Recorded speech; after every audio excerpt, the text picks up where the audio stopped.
Fala pessoal, tudo bem? Olá, professor Otávio, aqui do ICL Preveste, e vim aqui hoje com vocês resolver o nosso simulado, vim resolver aqui os exercícios do nosso simulado 3 da primeira fase, para a gente ter um contexto, uma estruturação melhor aí, para a gente poder conversar sobre o tema específico da geografia, ok?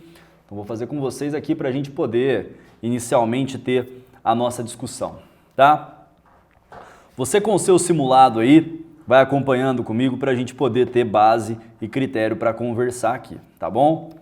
Exercício 25, você está vendo comigo aqui o seguinte: o climograma é uma forma gráfica de representação do clima que indica a média térmica e a pluviosidade de uma determinada localidade, ok?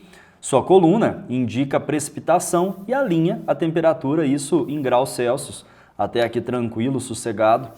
E com base nos seus conhecimentos, o cara pergunta isso para você, sobre os tipos climáticos, e tudo vai melhor com um bom cafezinho.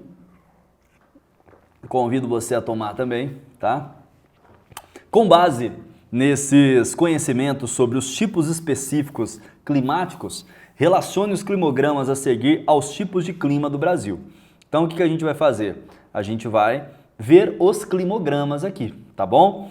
E nós temos praticamente 4 climogramas que são descritos aqui, dados em 1, 2, 3 e 4, tá? Mas olha só que legal, são climogramas diferenciados, né? Todos eles possuem um padrão diferente. Não vi ainda o que a questão de fato pede, mas olha só que legal.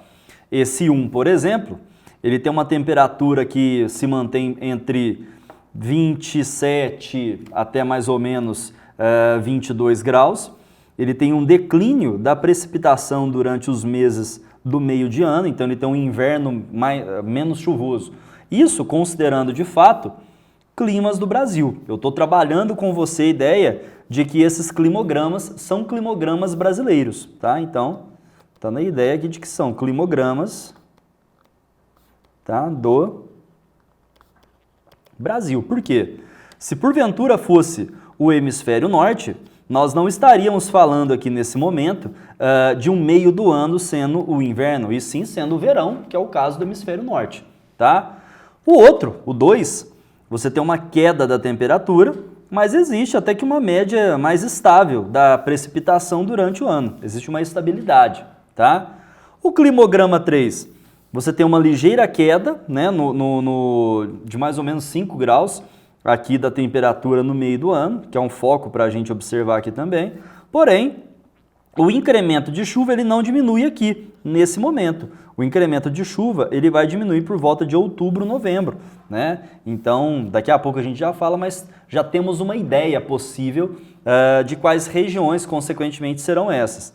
E o caso do climograma 4, nós temos aqui uma média altíssima de chuva que ultrapassa os 300 milímetros, né, por ano, por mês, aliás, durante os meses que vão, né, de mais ou menos janeiro até, consequentemente, maio. E aí você tem um aumento dele que vai ser exponencial por volta de novembro. Então, temos 1, 2, 3, 4, 5, 6 a 7 meses chuvosos e praticamente aí 1, 2, 3, 4, 5 meses que são considerados menos chuvosos, e sendo o mês de de agosto, o mês mais seco do ano, tá? Então, temos uma visualização bacana. E olha só, essa média térmica que eu estou vendo aqui, ela se mantém estável, né? Ela tem uma oscilação muito pequena.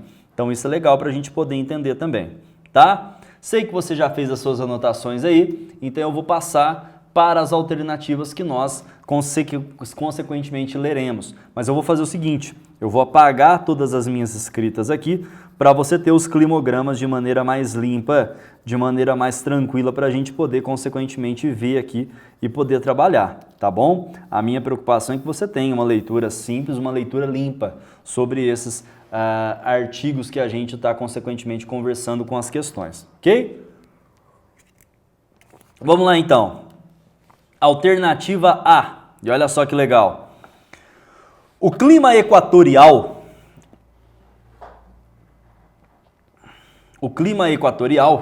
caracteriza-se, e aqui ele está dando para você 4, né, acertativas. Cabe a gente falar qual é qual, né? Então vamos lá. O clima equatorial caracteriza-se pelo domínio de massa de ar equatorial continental, com temperatura média anual em torno de pluviosidade anual e em torno de... E aqui está faltando, você no seu simulado, você vai ter que está faltando uma numeração, tá? Que eu já vou pegar essa numeração para a gente poder ir conversando aqui. Aguenta só um pouquinho aí, tá? Mas olha só, ele está consequentemente conversando com você de uma alternativa que ela é interessante para a gente. Eu estou só pegando para você aqui para a gente fazer um negócio bonitinho, tá? Mas ele está conversando com você de uma alternativa da qual, consequentemente, ele quer verificar aqui, saber, de fato, né, quais são esses destoamentos daquilo que a gente está conversando com a característica térmica. Então, esse primeiro aqui, o cara está colocando para você, achei aqui, ó, 2.500 milímetros ano, tá? Então, o cara coloca para você aqui 1.500 milímetros por ano. Alguns valores numerais aqui não saiu, acho que é um erro de configuração, mas eu vou fazendo com você aqui, tá bem? Então, meus amigos, o que nós temos aqui, inicialmente é isso, tá? Ele está fazendo uma pergunta para você sobre essa característica. Agora, olha só que legal. Essa alternativa, essa letra A, né? Ela vai corresponder diretamente a quem aqui? Ela vai corresponder diretamente a uma, né, alternativa que, consequentemente, a gente consiga enquadrá-la. Então, aonde que nós conseguiríamos enquadrá-la aqui? Um clima equatorial, que você tem uma diminuição da chuva durante o período do ano. Olha só, temperatura média anual em torno de uma pluviosidade que chega a mais ou menos 2.500 milímetros ao ano.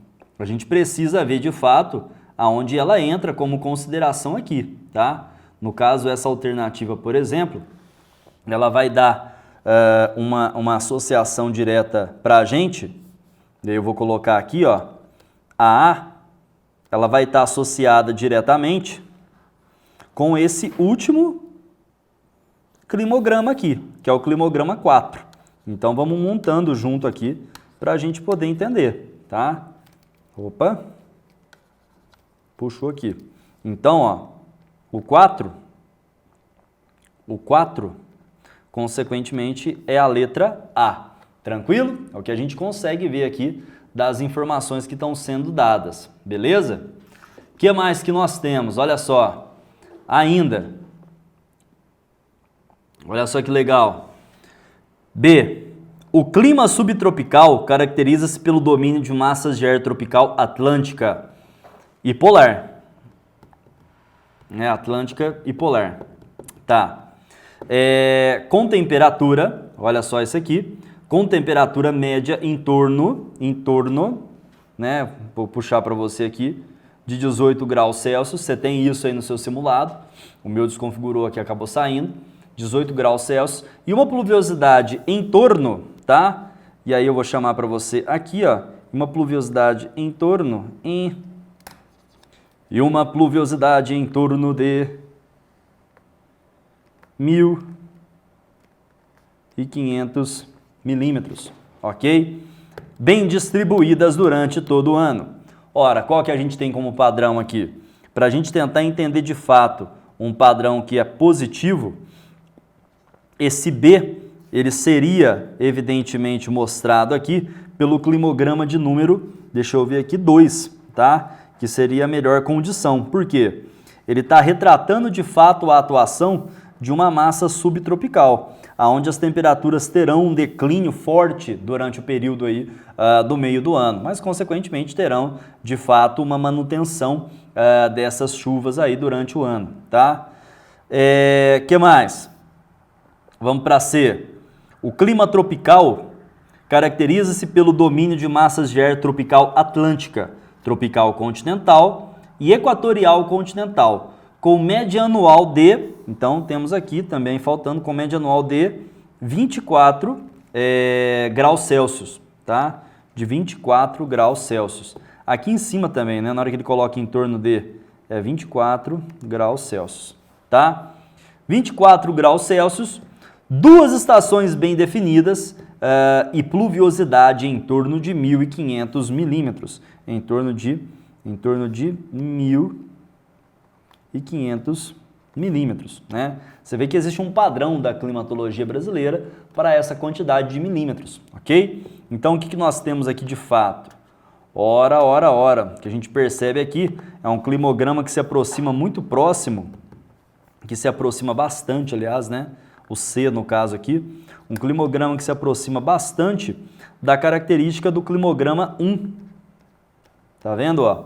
Porque você vai ter uma reduzida queda aqui, com duas estações bem definidas. Uma aqui e a outra nessa parte aqui, que vai do fim para o começo do ano, né?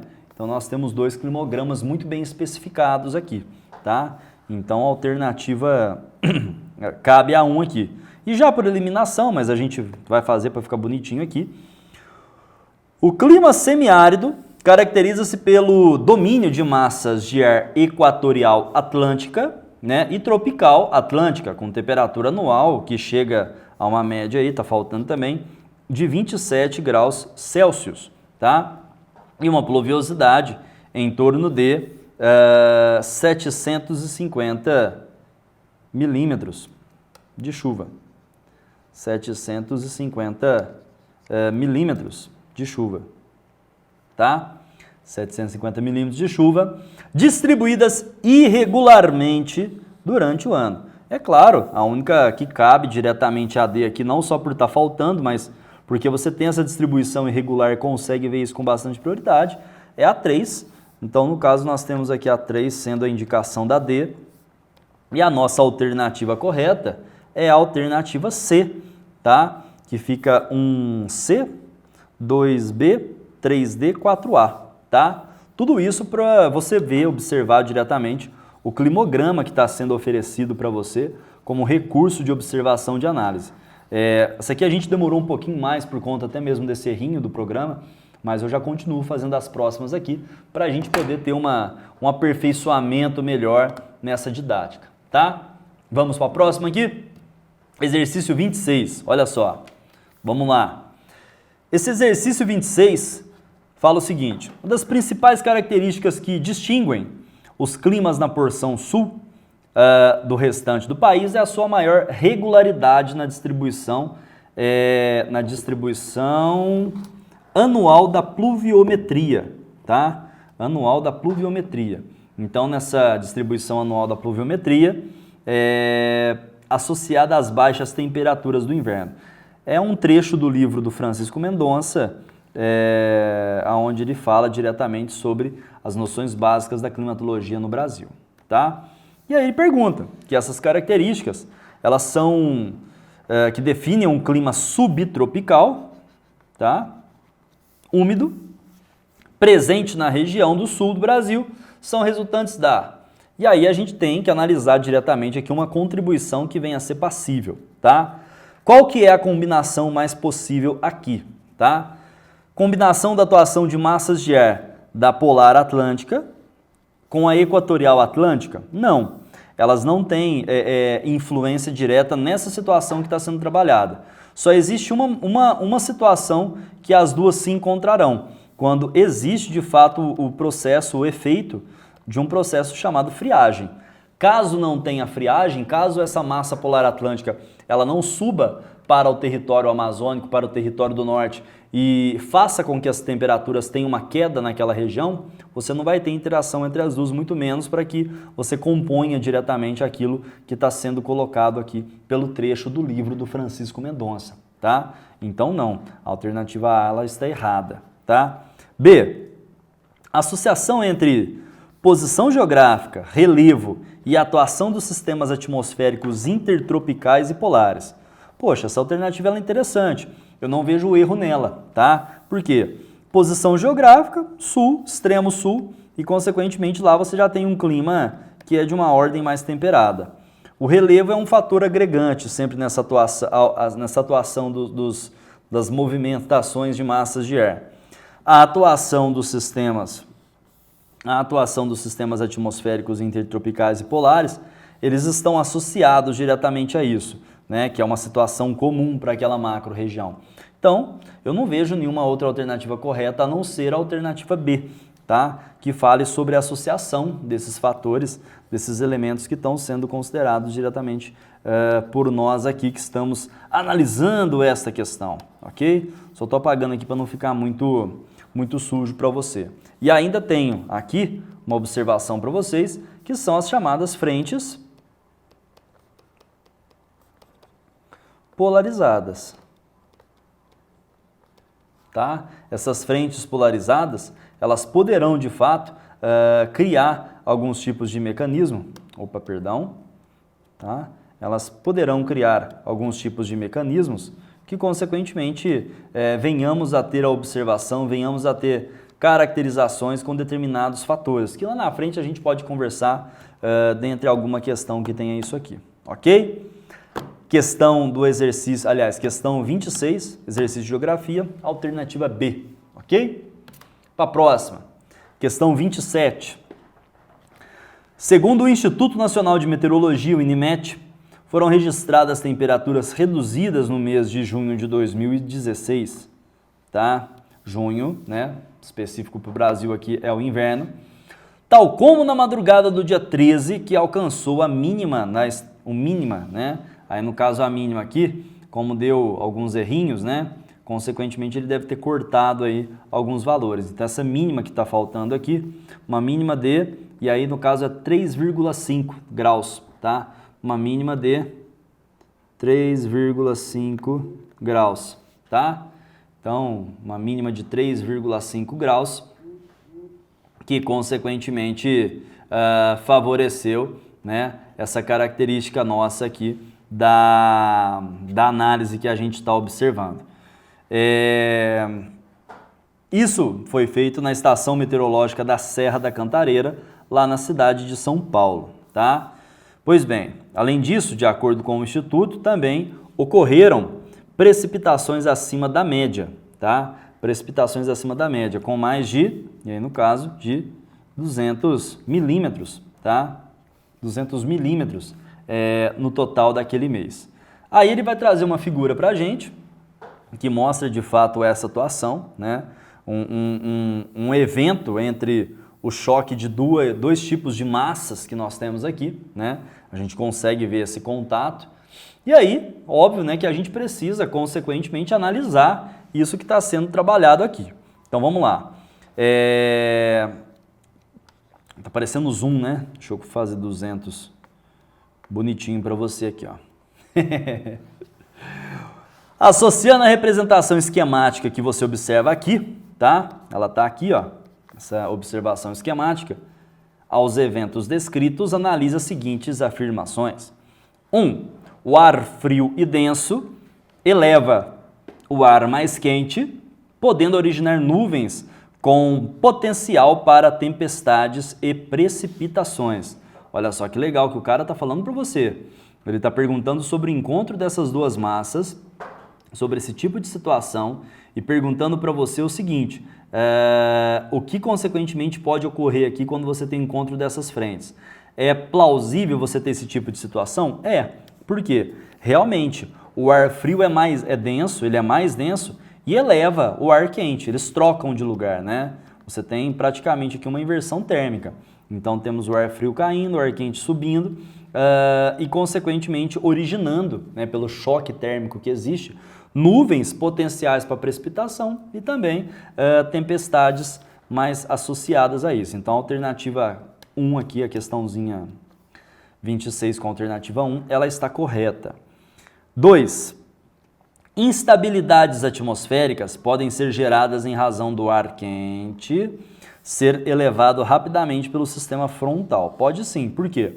O que a gente chama aqui de fato de sistema frontal, que é essa análise, isso é de fato um sistema frontal, também pode ser visto pela gente como uma formação de chuva frontal.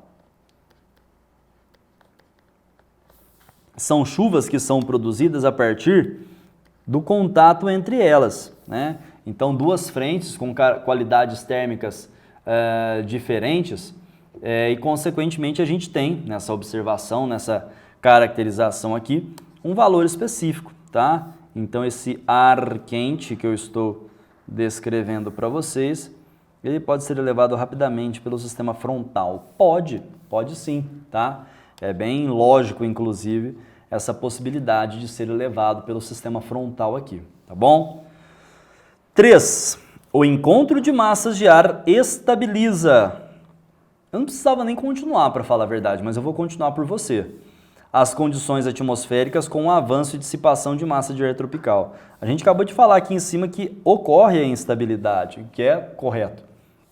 Você não tem estabilização. Alternativa correta, então, alternativa C, aonde fala que A1 e A2 estão corretas.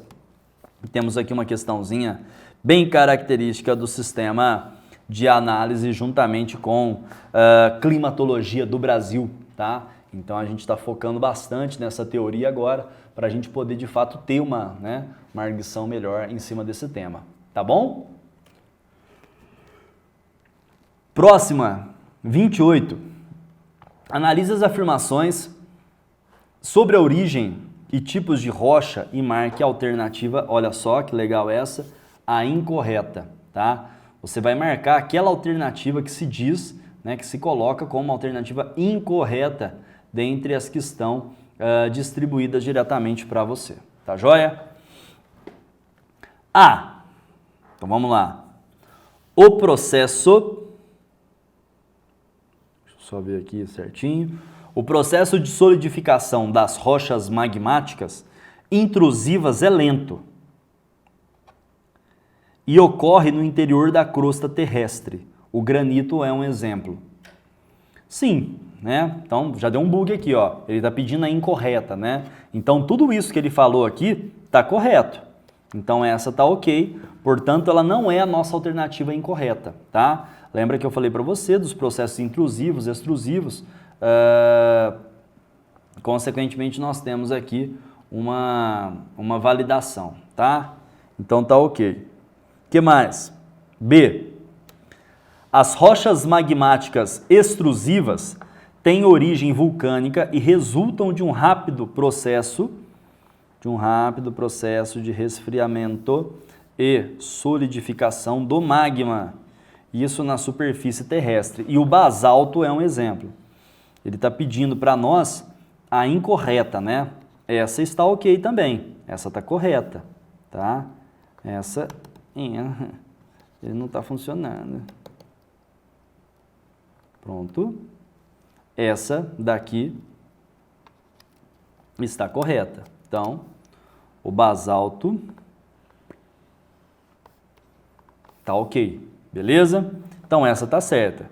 C. As rochas metamórficas, e olha só o que ele vai falar para você, tá? As rochas metamórficas resultam do acúmulo de partículas de matéria orgânica, que se solidificam em elevadas temperaturas, como o caso do gás natural. Vamos para a sequência de erros aqui, tá? Porque essa alternativa, se ele estava querendo uma incorreta, ele deu uma com gosto para a gente aqui. O cara fala o seguinte, que as rochas metamórficas são resultados do acúmulo de partículas orgânicas. Não. As rochas metamórficas, no caso aqui, elas são resultados de transformação física e química. É um metamorfismo que ocorre aqui, tá? E de rochas pré-existentes, devido já à elevada temperatura e de pressão que existem nessa região. E no caso, o gás natural não é um exemplo, tá? O que nós temos aqui são quartzo, ardósia, gnais e xisto, tá? Então, a alternativa C é a nossa alternativa incorreta, que é o que o cara pede, O cara pede uma alternativa incorreta, ele deu uma com gosto aqui, com bastante incoerências associadas diretamente à teoria, tá bom? Então é essa alternativa aqui incorreta, ok? Tranquilo então? Então agradeço vocês, muito obrigado pela participação, a gente vai fazendo mais questões juntos aqui, ok? Um grande abraço para vocês, até mais. Tchau, tchau.